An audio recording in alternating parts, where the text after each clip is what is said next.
hoje, cientistas da Universidade de Oxford, no Reino Unido, anunciaram que, de acordo com os resultados preliminares, a vacina da universidade para a Covid-19 é segura e induziu resposta imune no corpo dos voluntários. Os resultados se referem às 2 primeiras fases de teste da imunização.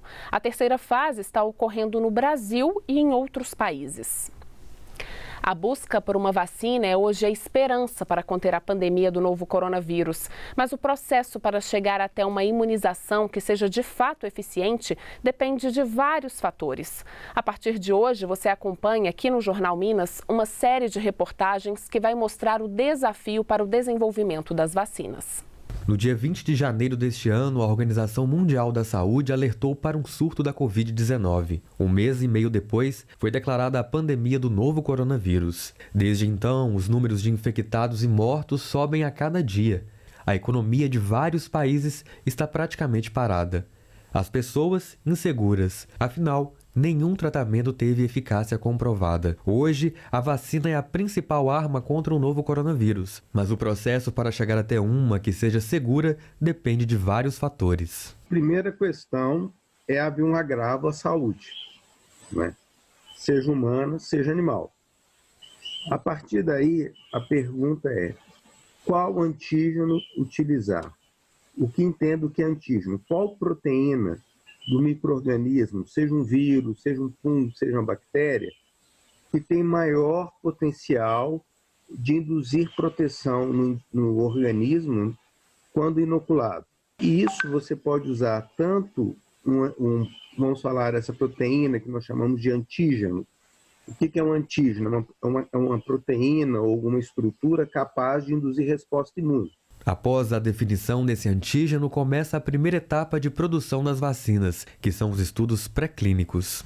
Primeiramente, utilizam alguns modelos animais que são de pequeno porte, por exemplo, camundongos, ratos, hamsters, e depois a gente passa para animais de grande porte, geralmente primatas não humanos, para avaliar, então, nesses modelos, a toxicidade da vacina, né, ou da droga que está sendo avaliada, determinar a dose, farmacodinâmica, farmacocinética, avaliação da resposta imune, porque esses organismos, eles têm uma porcentagem de similaridade com o organismo humano que é muito próxima e já nos permite ter insights sobre o funcionamento dessa vacina.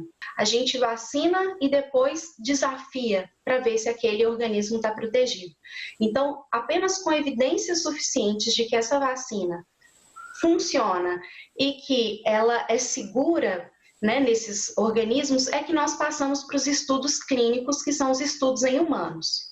Passada a fase de testes em animais e comprovada a segurança e eficácia, a vacina segue para a segunda etapa, os testes clínicos. Esta fase, que é a mais demorada, é dividida em outras 3 partes. Esses estudos, nesses grupos bem pequenos de seres humanos, eles têm o objetivo de verificar, de fato, se essa vacina ela é segura e se ela induz uma resposta imune. Com esse pequeno grupo de indivíduos, o que a gente verifica também? Tem algum efeito colateral grave dessa vacina? Qual a dose que eu vou usar no ser humano vai ser a mesma dose que eu avaliei, por exemplo, em primata não humano? E aí que, respondidas essas perguntas, a gente passa por uma segunda fase, que é a fase 2. Nesse estudo, a gente já utiliza um N de indivíduos, né, que a gente chama maior. Então, enquanto no outro estudo a gente avalia cerca de dezenas de indivíduos, agora nesse estudo nós vamos avaliar centenas de indivíduos. Normalmente, cerca de 33% das vacinas conseguem chegar a este estágio, quando um número muito maior de pessoas é submetido ao teste. Agora, esses estudos eles já são realizados com milhares de indivíduos. Agora, de fato, com o estudo de fase 3, a gente consegue verificar. Essa vacina é segura e ela é eficaz a curto e, na verdade, médio prazo, né? Porque aí, na verdade, a verdade é que, se possível, essa avaliação seja realizada a longo prazo. Mas a gente, agora, com esses estudos sendo feitos de forma um pouco mais urgente, então a gente está verificando a médio prazo, mas apenas se a gente tiver evidência suficiente de que isso é seguro. E aí a gente vai responder outras perguntas, como quais são as contraindicações, os efeitos colaterais a médio prazo, e apenas 25% a 30% dessas vacinas são de fato aprovadas. Como o voluntário não pode ser exposto ao vírus pelo laboratório, é necessário que ele tenha contato com o vírus de forma natural. Isso explica porque essa fase de testes é feita em países que são o epicentro da pandemia, como é o caso do Brasil. Isso explica também porque os profissionais de saúde são os voluntários preferenciais, uma vez que eles já têm contato com o vírus diariamente. Essa estratégia visa acelerar o processo. Passada essa fase, é hora da comprovação da eficácia da vacina. Mesmo que proteja apenas uma parcela da população, ela pode ser aplicada. Raramente uma vacina confere 100% de proteção. Mas você tem uma vacina que proteja 50% dos indivíduos.